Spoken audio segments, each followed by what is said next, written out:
everybody. You got the dude here with American Metal Magazine, man. We've got a new band that we're going to interview coming up. And first of all, we're going to have them introduce themselves, band and the players of the band. So let's go. Who do we have here on the American Metal Magazine? Bass. I'm Daryl from Severedsun. I'm the bass player, or so they tell me. So, you like that, Dan? Bass player. He strokes it. No, slaps it. Slaps it. Slaps it. Yeah, that's important, man. No stroking. My name's Kevin. I play lead guitar and Severedsun. Nice, man. Yeah. Name's Ricky. I'm the rhythm guitar section in the band. Killer. I'm Rod. I'm the one you've been talking to, singer, vocalist. Our drummer's not here tonight. He's not with us. His name is Justin. Justin Heffler. Yeah, I was calling him Telfer when we were just on tour not too long ago, and like, look, man, I'm not Teflon. You know. Oh no, his name's Telfer, not Tefler. It's Telfer. Teflon. T-E-L. See, you had it wrong that time. Well, my last name is actually Dude, man. I was blessed with that one, so that's an unusual last name. That's your actual last name, Dude. Yeah, I've always been the dude. Everywhere I go, I hear, "Hey, dude!" I look around. There's nobody asking for me. They're just somebody else or whatever. But anyway, so tell me a little bit about the band. We're touring right now. Is that right? What's going on with you guys right now? What's present? We actually just finished one. We just did a little mini thing for about a week. It was like 10 days, yeah.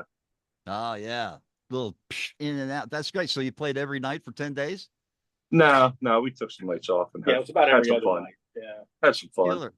Now, what area are you guys in? I see the pool and the pool. Where are we at in the world? We are in Central Florida. Yeah, we're in Tampa. So okay. Yeah, so we're not too far from you. We're guys. over in Claremont. We're not far away from you at all. Oh yeah, man.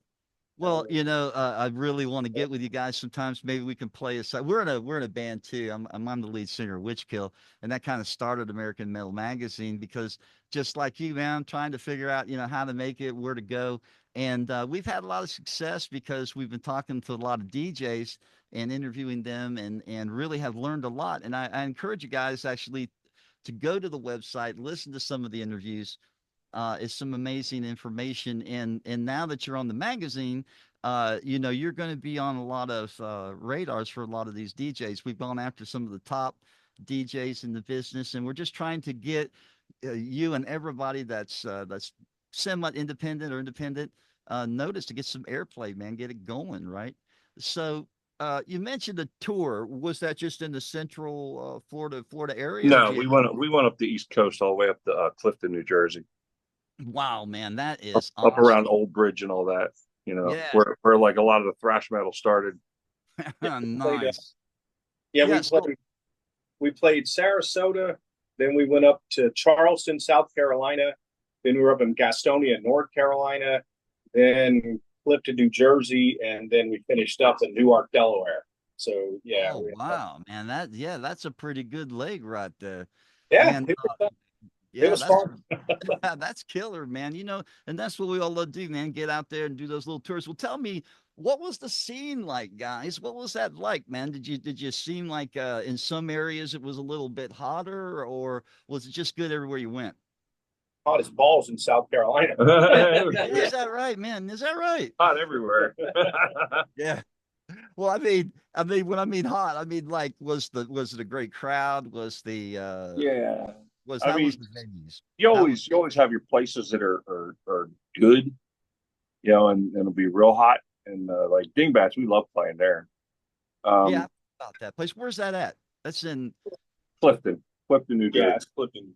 Is that you? This guy? Yeah. He'll do it. He has no pool. Hey, man, when you got a fart, you got a fart. Oh, jeez, that sounded forced. Never trust him. Never trust him. Right? Never trust him, especially when you get already. But yeah, Clifton's pretty cool. It's really good scene up there. And then I think The Rooster was a really cool. Rooster was a really cool venue in Gastonia. If you have a chance to go play there, it's really cool. They've only been open like 2 years. Yeah. So, really, really cool venue. Really cool owners. Right on. They set that place up right, man. I mean, you load in the back. You have a ramp up to the stage. You have a green room in the back. You have your own bathroom back there. You know, everything. Wow. And they set up a fridge back there for water and stuff like that, or if you want to put something of your own in there or whatever. So yeah, it's a really, really cool place. Like I said, really cool owners. You know, I think one of the things that I struggle with, and I don't know if you guys had issues with, just hearing yourself on stage with the right monitors and the right placements and stuff like that. Did you have any struggles like that on the? I could tell you 2 places we didn't have struggles, and that was the Rooster and Dingbats. You know, you notice the two you did is easier. It's a shorter list. You know, those are the, you know, and then the other places, yeah, it was some. Sometimes you get it. Sometimes there's too much. Yeah. Like me, I can't stand having my vocals come through too much at me because they get too hot and like crackly, you know, coming through the monitors. And then, right, little fuzz on it, and just yeah, I like it just low. Yeah. I don't like to hear myself that much. Right. Well, you know, having the right audio on stage is really important, man, especially as I'm a guitarist and I sing too. So when I'm up front, it's sometimes I don't know what's going on, if I'm doing well or I'm playing well, until later I get off stage and somebody plays me something back. And then I'm feeling like, oh, okay. I thought you couldn't hear my guitar at all. So I struggle a lot with that. What do you guys do to overcome that challenge at all? Do you use in ear? Do you use any No, we don't Yeah. use it here. We don't use tracks. No tracks here. We have Right. everything you hear is live. Yeah. Well, I mean, in here, I'm just in audio listening to what you're playing. That's what I'm saying. You know, well, no, when we're playing, yeah. I mean, it's sometimes we split cabs on stage. Sometimes you just wing it. You just hope you Yeah. know it well enough, and yeah. you look across and hope you're playing the same fingerings as the other person. You know? Man, I know that feeling, man. It's just like you feel lost on stage. I remember the first time I played on stage, all I could feel was the drum coming through the floor, and I couldn't hear anything else, man. I just went for it. And, yeah, man, it was crazy. So that's cool, man. You guys had a great tour experience, man. Are you going to go back out anytime soon? What's up coming next? We got a show in Arcadia, Florida, coming up on November 9th. it's Arcadia Opera House, I think it is. Oh, I know that place, man. I just toured it a couple of last weekend, right, Danny? Oh Nice. man, is that place far out, man? Yeah, is it cool? Sweet. Oh, We've you never guys been are there. gonna love it, man. But I'm telling you, dude, it's haunted. Sweet. It's Sweet. haunted, man. It's haunted, dude. I'm telling you, something I happened. like to us. haunted shit, man. We don't mind that. Man, ask what's her name, Karen, I think, or Christy. Great people that run it, man. I'm telling you, you're going to love the venue itself because you know, they're just starting to get traction. They're just now starting off. Well, they've been doing it for 3 years, but they're really starting to gain momentum in the metal genre. But the thing about it is, the thing that I loved, and it's funny, we're talking about this, was the audio on stage. It's an amphitheater. So I got on and started singing. Man, it was the best experience I ever had singing and playing on stage. I could hear perfectly. Nice. Ooh, Yeah. very nice. So I think you're going to find that. And it's just an interesting place, man. They got a lot of things there. You know, it shut down in 1930. No shit. Yeah. And like somebody closed the door and walked away for how many years is that? Lot of years. The dude can't do math that good, but they only opened it up 3 years ago and started to, play and remodel the place. And it's incredible. There's a old no audio black and white reel to reel projector there. And we asked them to open it up, and they opened it up, and there was a real film there. And nobody knows what's on. Nobody knows what's on that. It's just been sitting there since 1930, man. That's Sitting. crazy. So you guys are gonna have a blast, man. I can't talk highly enough about that. I'm glad that you guys are going to see it. Hopefully we'll catch you guys there sometime because we Oh, talked yeah. about actually doing a little bit more with American Metal Magazine out of that spot because we just feel like it's a great venue, man. I think Nice. it's gonna grow. Yeah. So that's great you guys are going there. We So like to what hear else? that. Yeah, no doubt. But hey, the dude warned you about the haunting thing, man. I'm telling you. So, I'll go I pick don't know, man. Check your gear and have a beer. But man, there was some weird stuff going on that our night, man. Anyway, the people gave us a tour of it, and it was just great. Check out the green room, man. You'll love that. Nice. So anything else coming up, man? You gonna play that? Anything else on the roadmap coming up? I'm working on new stuff. Yeah. Yeah. Working on a lot of new stuff. Want to record again. Yeah, our drummer's new. This guy here used to be our drummer, and he decided Oh, to move to guitar. Move and, back to guitar. good choice. Yeah. But so the new drummer, he's he doesn't really know our whole backlog. I mean, Yeah.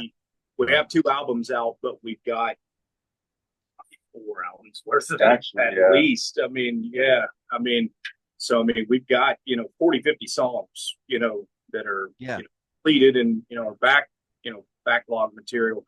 So he's not really up on that stuff yet. He's only got maybe 10 songs down so far, I'd say. Probably. But I mean, he's really good. He'll pick it up quick. So Well, I think that's some advantages, right? That he can help train the new drummer and talk about what they're doing. That's got to be a big advantage. All my drummers just packed up and left, man. They left the dude. That's And usually what happened didn't to hang us. around or pick up a guitar. Uh, but that you want them to, right? now that you wanted to, right? Well, let me ask you, man. Was it a move to sort of fatten the sound up and add basically another piece? I mean, if that's what transpired, I'm assuming. Well, we were actually originally a 2 guitar band back in the day, and Right. when that got quit, Kevin just kind of took on the role of both of them, Yeah.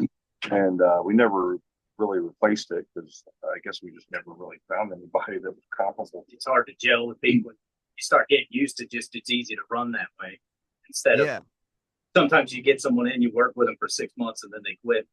And Yeah. so we just Yeah. avoided it. Yeah. Right. It's it's making music is easy, guys. It's keeping the band together, man. Yeah, that's That's the the hard. big struggle, it seems these days, man. I guess there's just more choices and places to go. I don't know. I see that a lot, but the bands that can hang in there, man, that stick together, that's what really makes it. Because sooner or later you start to get some traction and then you can perform like you're performing, and that's important. So you're in the studio right now. You're trying to get some recording done. Is this the first time that you guys have been back in the studio in a while? Because I know I heard something about a break for a while. Is that right? We haven't been in the studio since 2017. Wow. Yeah. Yeah. So what was the last album so that the listeners can pick up that album? What was the last album you guys did? That was about a year. Catacombs was He won that year. No, Up to no, it was 2020. It was 2020. no. Yes, it was. 2020? We shut down in 2020. Yes, it was. Mhm. COVID. Yeah. Man, did you think that affected? I mean, obviously it affected a lot of people, man. How did COVID affect you guys, man? Did it really derail the action, or how did you feel about the whole thing? Oh yeah, was that COVID? Yeah. We all got COVID before COVID was COVID. We played at a festival down in Little Haiti in Miami, and all of us got it. It was before they were really talking about it much. They were talking about it being overseas, but we got back and we were like, man, we all feel like shit. We were just all sick. Oh, man. Then the next week they started really talking about it, and they were like, oh, you're going to lose your sense of taste and smell, and you're going to like, hey, that's us. We've got it. So, we didn't worry about it a whole lot, when it came out, because we'd already kind of, when everybody panicked over it, we'd already had it and kind of knew what we were looking at. But Yeah. just died. So we were fine. But we did have Well, a that's good, man. Well, I'm glad you guys got over it, Yeah. obviously, but that probably was a real shocker to have it right out of the gate, but maybe better to get it over with, man, I think, you know? there was so much anxiety and everybody running around when that happened, man. It was nuts, you know? Yeah. But we Yeah. had we kind of have bad luck with touring. We released our first EP, which was what do we call that one? That was just self-titled. It's just Severed Sun, Severed Sun self-titled. And we had planned a tour to support that. And our drummer quit right before that. And then when the rest of us did go, we found a fill-in drummer. And when we left to go up there, we had a hurricane hit between us and where we were going. So we had to drive through a hurricane to get to our first show on tour. Bunch of shows canceled and stuff. And then our second album, Catacombs, came out, and we had a tour booked for that, and COVID came along and canceled it. So, and then we signed with a record company in Ukraine. And guess what happened 2 weeks after we signed with the record company? We got invaded by Russia. Man, yeah, look out! There might be lightning going to strike any minute, man. Yeah, that's right. Venue's cursed. It's like, or haunted. We're like, yeah, we're cursed. They don't want to mess with us. Well, you know, sooner or later, all that bad luck, you know, it's got to turn around sooner or later. At least that's what they tell me. I ain't seen that yet, but they tell me that's going to happen. Yeah, I think it's just how it is, man. It was tough for a lot of people, but that's a whole lot of circumstances to get over, man. Yeah, it was pretty messed up, but I mean, we had fun doing it. You know, the tour that did get canceled, I mean, we unfortunately never could rebook a lot of that, but this late we had a few of the venues in that we had booked back then. So we play them, you know, some of them we didn't get to play all. Right. But these kinds of things happen. Just they always seem to happen to us. So. Right. Well, you know, man, I don't know, man. Me and Dan have had our share of bad luck, man. We broke down just the other day out in the middle of nowhere, man. He had to walk, and then I was like, oh my God, remember that? Nowhere at all, dude. It was just 2 miles of walk one way. 2 miles. 2 miles back to the parts store, man. Too many miles for me, man. I stayed with the truck. I was in the rear with the gear, bro. You know. Well, somebody has to stay with it, otherwise. That's right.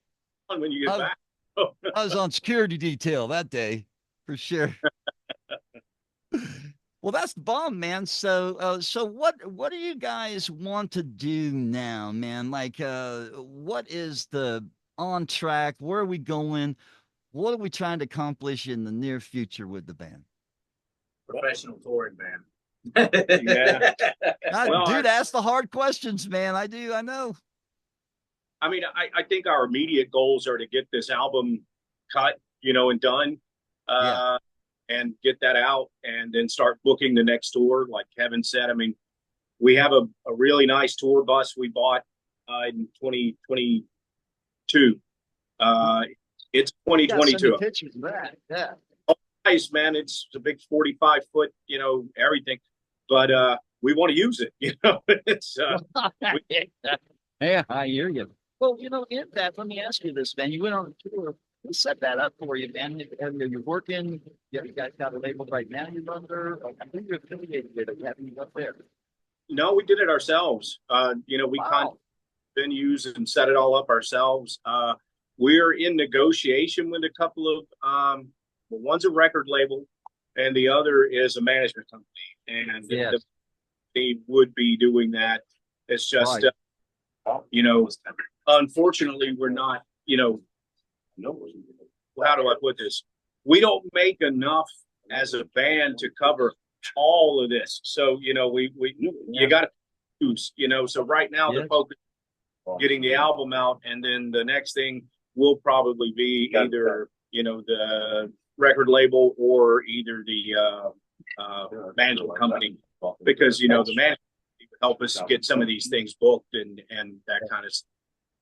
Well, you know, and that's good. So, you know, and I ask this because, you know, this is going out. We have a whole lot of listeners and the viewers that we have are important people, because American Metal Magazine realized that by affiliating with online radio stations, with Zach Moonshine, with Metal Clever Station, PR, that it's not. You're about to do that. Soon. And places like Digital Revolution Radio and on the Fly, like in the UK, there's all these great outlets for independent music, and what we're trying to do, because we don't charge you guys anything for this.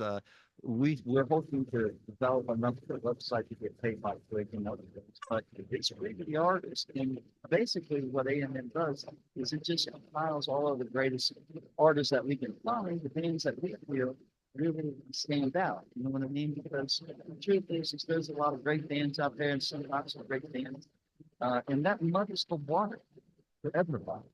And so there has to be a way of filtering down to the better bands.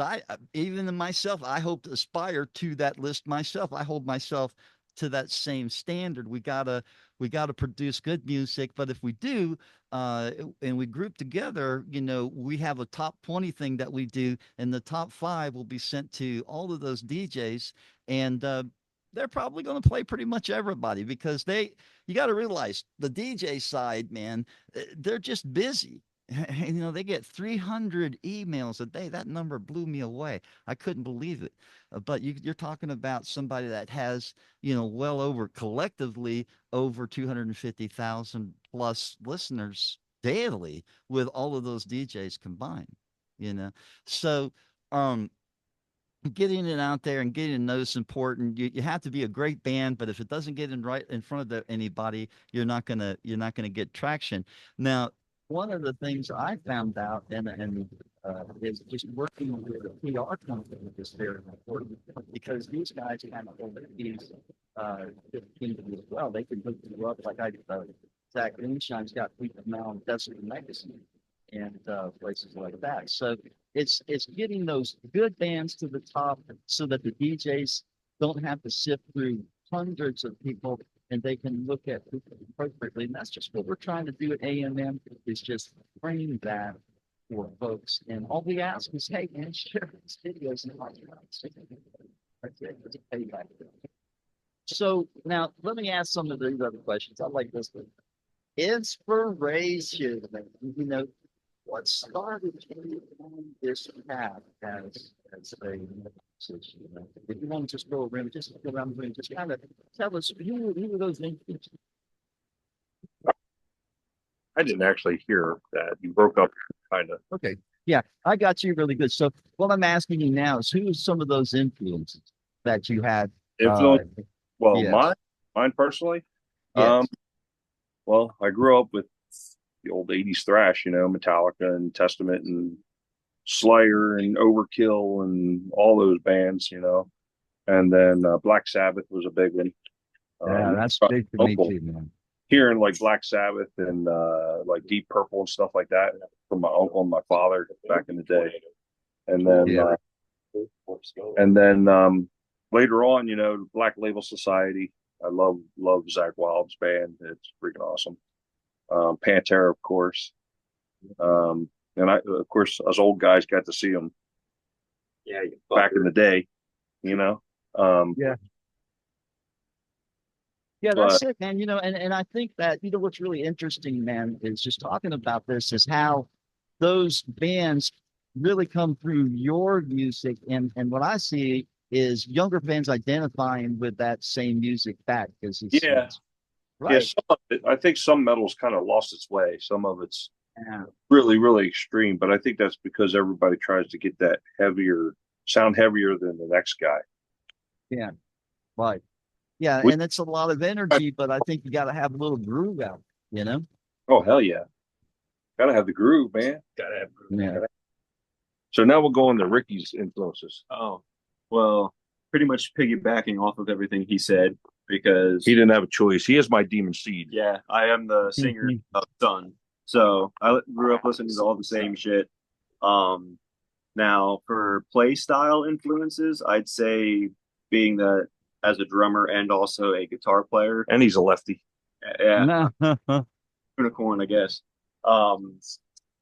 My two biggest influences, I say, would be the Abbott brothers for sure. Obviously, I didn't get the chance to ever see them live or anything like that. Not unfortunately. But yeah, the Abbott brothers, Vinny with his drum style really influenced me on the drums, and then Dime with his guitar playing. Honorable mentions, obviously, to Black Label, Society, Zach Wild, Randy Rhoads. Honestly, all the greats, really. All the greats. Yeah, man. Beautiful. Who else we got, man? What's some of the Yeah. other influences? So for me, it was probably what actually kind of influenced me into it is like when I used to go to work with my dad, he was always listening to classic rock. And I remember the first time he ever got a really big sound system at the house and he put on Iron Man from Black Sabbath. Yeah. Just cranking loud in it. You know, as a kid, you hear those first notes and it was just so intense to hear that through a loud stereo as a little kid. And, Yeah. you know, and then as I got a little older, I started to know people that kind of played guitar. So I slowly got into it. There was a whole bunch that happened with that. And then ended up taking lessons. And then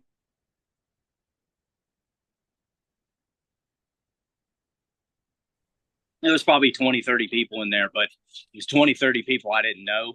And we played Voodoo Child by Jimi Hendrix for 20 minutes. It felt like it was 5 minutes. You know, that whole stage time thing goes out the window. And I knew then that I was always going to do this. It was such a feeling from playing on stage that I was just hooked with it. But influences are everything from like Pantera, Fear Factory, all the way to like Zappa to Ingve to Petrucci. I'm all over the place as far as music goes. Take a little bit of influence from everything, but my play style is probably more like groove to Pantera. I think it's got to have a groove to it because if you bang your head to it, then you're not going to get people, you know, to want to listen to it. Absolutely, brother. That's beautiful, man. You know, and what's really neat is all of those artists, man, all those bands, you know, they do just so many of us feel the same way, man. It's really, you know, there's a connectivity out there, I think, man, among us that you know, a lot of those bands really, man, influence this and it comes through. And again, the exciting thing, and I know you've seen this, is when we bring the sound back out and these young guys go, wow, what's that? And I'm thinking, man, that sounds a lot like Black Sabbath. I'm not trying to be Black Sabbath, but I mean, I got a couple things that kind of have that sound or whatever. And Right. it's just neat to see that reaction, man. You know, it really is great. I was playing the other day, and there was this kid, man, he must have been 9, and he was banging his head. And I was like, yeah, all right. Yeah, I've had some interactions where people are like, man, you guys' riffs and songs are really catchy. And then we've had one where we were playing at a local place and we started the song. And after we finished it, this guy came charging out of the bathroom and he was like, the song made me so angry. And it was just like, you know, but it just makes you laugh. But yeah, and you're like, good. Who else we got? What's up? Well, me, you know, I grew up listening to a lot of funk and stuff like that. Very metal though. You know, so I always kind of liked the bass. I was a big fan of the Police back in the day, you know, back in the early 80s, you know, for Synchronicity and all that stuff. So I really liked the bass lines. So I always kind of wanted to pick up bass and play it. And so I got a bass and I started learning. You know, I was probably 13, 14, something like that. Started playing way back. And then a buddy of mine got me into metal via Sabbath. So, you know, like all these other guys, you know, I don't think there's a metal musician out there that, you know, unless they're really young, would say that Black Sabbath wasn't an influence in some way. But Geezer Butler's bass lines kind of spoke to me. And so I joined a band and started playing bass, metal band, and then went on to play with a few other metal bands, started touring when I was like 18. Played a few shows with I wasn't in Guar, but you know what I mean, like played some shows with Guar, that kind of stuff. Yeah. And then after I got into my like late 20s, early 30s, I had to drop out of it. I had to concentrate on, you know, getting a career, making money. But when I decided to get, always sucks, by the way.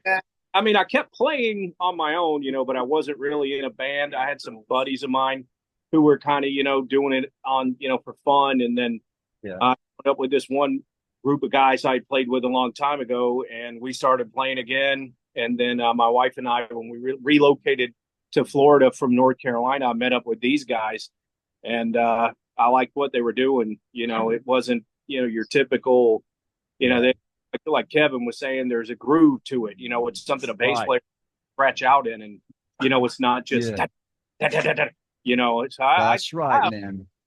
I always really like stuff like that where I can, kind of stretch my legs on the bass and not feel like I'm just, mimicking guitars the whole time. So Right. You're definitely Yeah, one of 100%. That's just so interesting, guys, and thank you for sharing that because it really helps. I think not only me but other people listening to understand where you're coming from musically, and I think that's real important. People find you through that. Yeah.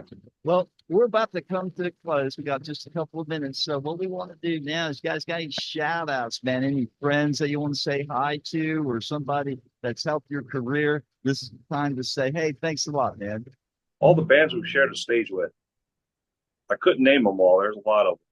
Give me a couple. Give me a couple, man. I know I put you on the spot, but name a couple that you think that you really, or just recently, just stuck out in your mind. Horizon in North Carolina helped us out.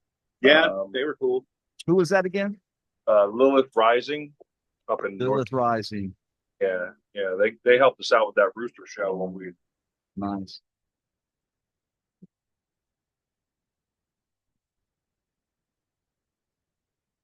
On that week-long thing. And then Steve Zing at Danzig, awesome sound man. Yeah.